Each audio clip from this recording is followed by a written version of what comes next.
Talladega Superspeedway, the largest track on the NASCAR schedule. It's largely spoken of in a positive light and a home to many memorable moments. But what isn't spoken of often is the possible curse that hangs over the track and its land.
Numerous strange incidents have led to the rumor of Talladega being cursed, holding more and more prevalence in NASCAR lore. Stories vary about the origin of the curse. Some claim that a Native American tribe held horse races on the land where the track resides, where a chief was thrown from his horse and was killed. Others say that the track is residing on a Native American burial ground. Another says a shaman put a curse on the land after the local tribe was driven out by the Creek Nation. Whichever story you believe, or if you believe them at all, they all have fueled the fire for the rumors of the curse. Hell, even the story of the first cup race at the tracks throws some gas on the fire.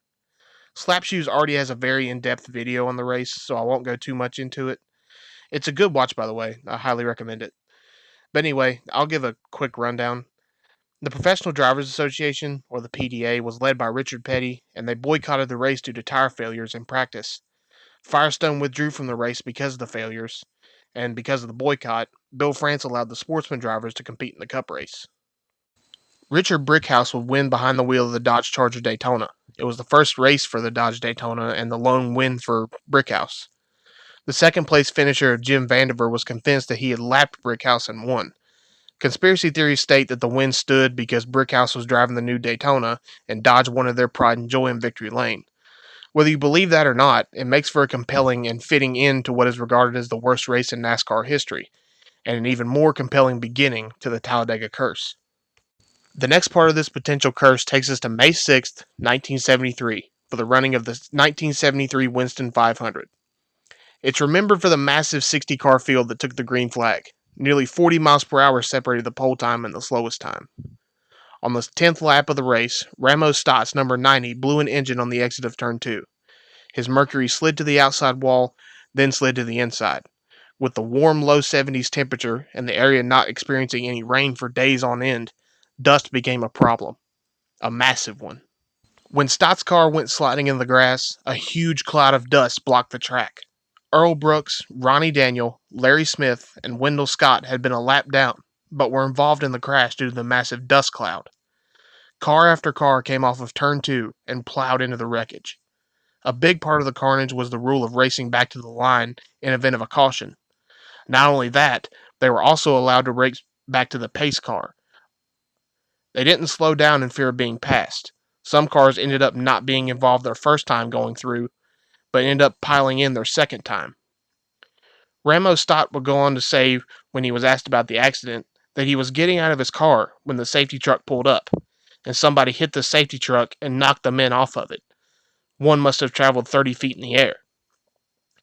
Allegedly, Buddy Arrington had got out of his car to check on Wendell Scott. When he went back to his car to continue racing, his car was gone, hit by someone else. Now, it would be time for the leaders to come upon the carnage. Buddy Baker, Cale Yarborough, and Bobby Allison had taken the caution flag, but were still going full speed to catch up to the pace car. Coming out of Turn 2, they were met with a massive dust cloud. Baker was the first involved. Yarborough then hit the stationary car of Ronnie Daniels and flew into the air. Bobby Allison said that both Yarborough and Daniel flew over his car. Allison thought he had made it through before hitting James Hilton, who was hidden by the dust. Both Baker and Yarborough ran to the dirt embankment on the infield and watched more and more cars pile in. According to Baker, he had gotten off the embankment about a minute and a half later. Then he heard Joe Friesen doing 180 miles per hour through the grass, backwards, barely missing Baker. He got back up on the embankment, and he stayed there. Yarborough would tell reporters that he was sitting with Baker, and you thought it was over, and then it would start again. That's where the drivers got hurt. They were getting out of the cars and got hit again. Talladega was turned into a junkyard as miscellaneous parts littered the track. Joe Friesen injured his shoulder. Earl Brooks's left hand was shattered. Slick Gardner had a dislocated left knee and a deep laceration, but none were as badly injured as Wendell Scott, who suffered a broken pelvis, broken leg, broken ribs, and a badly lacerated left arm. With his brand new car destroyed, the crash effectively ended his career. Cale Yarborough would go on to say that it was the greatest miracle in auto racing that no one was killed, stating it was the worst accident that he had seen in 15 years of driving. That same year in 1973, the Talladega 500 would be held on August 12th. However, nobody could have foreseen the terrible turn this race would take. Before I get into that, some background information needs to be given. You know how the current cars and trucks in NASCAR look, with the logos of M&M's, Monster Energy, and Napa along the side of the cars? Well, as you may know, it wasn't always like that. And when a driver by the name of Larry Smith did it, other drivers scoffed. But he didn't give a damn. Carling Black Label beer was keeping his team afloat, and drivers would come around sooner or later. On that fateful August day in 1973, Smith was driving his black number 92. On lap 13, he would be involved in a wreck. At the time, everyone didn't think much of it as it looked like a minor crash. Smith's Mercury coasted gently to the apron in turn 2, and the commentators believed it was Smith gliding it there on his own power. Later estimates found that Smith had hit the wall at around 180 miles per hour, and Smith would be carried away on a stretcher as his number 92 was towed away, and the glass was swept off the track. His crew chief was certain he could get the car back on track. Unfortunately, that wouldn't be the case. Larry Smith was pronounced dead on arrival to the track's hospital. His passing would be the first fatality in Talladega's history. Track officials stated that the car's headrest had been broken by the impact, and that he had died of massive head injuries. In an untimely coincidence, Smith and his car graced the cover of Stock Car Racing magazine that was on the stands at the time of his death. In the magazine, Larry talked about being a cautious driver behind the wheel when he wasn't on the racetrack, stating that his career was up and running and he couldn't afford to get hurt in an accident. Later in the very same race, another incident would throw even more fuel to the ever-growing fire that is the Talladega Curse, taking a much more paranormal route. Before that, a quick rundown of the man who is the focal point of this piece of the puzzle, Bobby Isaac. Bobby grew up on a farm near Catawba, North Carolina. He would finish school after the 6th grade, which led to an incorrect rumor that he couldn't read or write. Isaac would win 37 races in his Cup Series career. 11 would come in 1970, where he would win his lone championship. He also set 28 land speed records at the Bonneville Salt Flats. An incredible driver to say the least. However, it's been said that Bobby was a very impulsive individual. On that day in Talladega, Isaac would be leading the race, but on lap 90, he would pull on pit road, take off his helmet, and quit. Not just quitting the 1973 Talladega 500, but racing altogether. The story has grown through the years, as most stories do. Many accounts say that Bobby heard a voice in his head telling him to get out of the car. Isaac can be quoted as saying that, "Something told me to quit. I don't know anything else to do but to abide by it. I wasn't afraid I was going to wreck. I don't have anything to prove to myself or to anybody else. I know how it feels to win and lose. I know how it feels to be a champion. And now I know how it feels to quit." Now, I said earlier that Isaac was impulsive. He would return to NASCAR the following year in 1974 for the running of the very same race, the Talladega 500. What would become of this race could have been catastrophic. It's probably the most malicious case of the Talladega Curse. Before I dive into this bit of the story, a bit of information needs to be given about the time we're in. Tampering and sabotaging cars in the early 70s was turning common. Glenn Wood claimed the fuel line had been twisted on A.J. Foyt's car in the 71 Daytona 500 after he ran out of fuel battling for the win. Bill Dennis found a hole in his radiator hose the following year prior to the Sportsman race at Daytona. 1974 would see Roger Penske's crew find a strange substance in the fuel cell of Bobby Allison's car, stating it looked like, quote, sweepings off the floor. That same year, Lenny Pond claimed his car was sabotaged after finding the wedge adjustment had been changed. On August 10th, 1974, the night before the race, the worst sabotage occurred. Tampering now wasn't being done to slow someone down.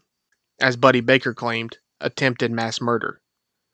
The cars of Richard Petty, David Pearson, Bobby Allison, Donnie Allison, Buddy Baker, Neil Castles, Cuckoo Marlin, Joe Frazen, James Hilton, and Cale Yarborough were all sabotaged overnight.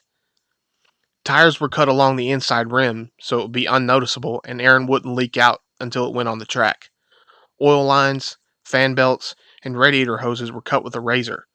This wasn't just run-of-the-mill sabotaging. This was an attack that was very much planned. Every car affected had something different done to it. Cale Yarborough had sand in his gas tank.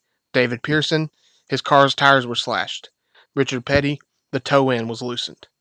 With new knowledge of the sabotage, NASCAR would call 2 competition cautions early on for crews to check their cars for unnoticed problems. Joe Frazen found his oil line cracked. Once that was fixed, they then found his spare tires were cut, along with his second oil line. Cuckoo Marlin found his brake line busted when he went on pit road. Neil Castles retired from the race on lap 3 with a cut oil line. The crazy thing about this is nobody had a clue what happened, and it's still unsolved to this day.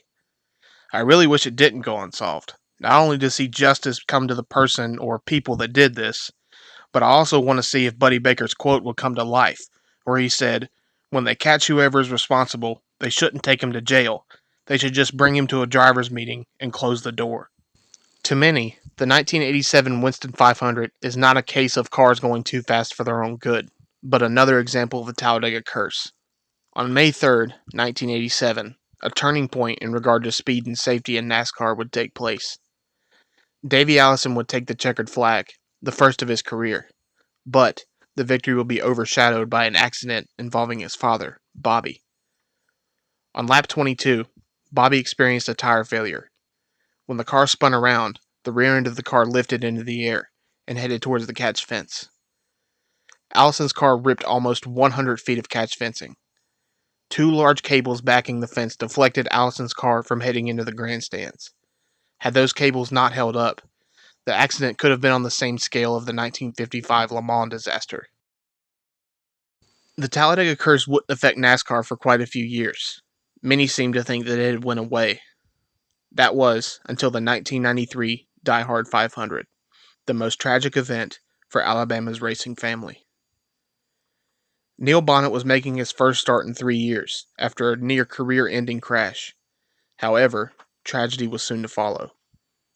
On July 12, 1993, Davey Allison boarded his Hughes 396HS helicopter to fly to Talladega. With Red Farmer, fellow member of the Alabama gang, in the helicopter with him, Davey Allison attempted to land in a fenced area of the track's infield when it suddenly nosed up and crashed. Neil Bonnet freed Farmer, but Allison was unresponsive. After an unsuccessful procedure to relieve pressure on his brain, Davey Allison was pronounced dead at 7 a.m. the next morning. With Davey's passing fresh on everyone's mind, the race would already be marred by tragedy. Amidst the sadness, the race would nearly claim the life of another Alabama native. Stanley Smith was an unofficial Alabama gang member. He owned a drywall business in his hometown of Chelsea, Alabama, and would make the most out of his limited starts. However, he would have terrible luck at the track that was practically in his backyard. In July of 1990, Smith attempted to qualify for Talladega. To the surprise of many, he qualified 12th in his first Cup race. However, later in the race, he would spin out on pit road and hit 4 crewmen from Terry Leslie's team. They were all released from the hospital, but Smith refused to finish the race. Smith would end up signing Chad Knaus to his team in 1991, where he would be a mechanic and a fabricator. Stanley would lose sponsorship in '93, meaning he would have to run less races than before. Knaus would leave for Hendrick Motorsports before the '93 season. With less success, Smith failed to qualify for 6 races before he finally made the field for one, the 1993 Die Hard 500. A few laps followed the restart, until a terrible wreck ensued. Kenny Wallace squeezed into Smith entering turn 1. Smith spun across the track to the inside, hitting Jimmy Horton and sending him tumbling. As Horton tumbled, Smith's car went straight into the outside wall, head on. As Horton went over the wall, Smith slid to a stop on the apron. With the cameras focused on him, a track worker reached into the car before quickly retreating at the sight of Smith, bleeding as a result of a basilar skull fracture. There is satellite feed of the race, and I only suggest watching it if you don't have a weak stomach. Seeing Smith's white fire suit with blood down to his knees is not for the faint of heart. Smith would be airlifted to Caraway Methodist Medical Center in Birmingham, where he would remain in a coma for days. He would go home on the first week of September. He never fully regained vision out of his left eye, having only limited vision today. Stanley is undoubtedly a very lucky individual, as very few have survived a basilar skull fracture. Regardless of the Talladega Curse, Smith showed a great amount of strength and determination through his recovery, having to undergo multiple surgeries to correct the nerve damage he suffered during the accident. Whether you believe in the Talladega Curse or not, the amount of obscure incidents that have taken place on the land is a story for the ages, and a definite mainstay in NASCAR lore. And with that, I'll end it right here. I'm Jesse King. I hope you've enjoyed. I'll see y'all around.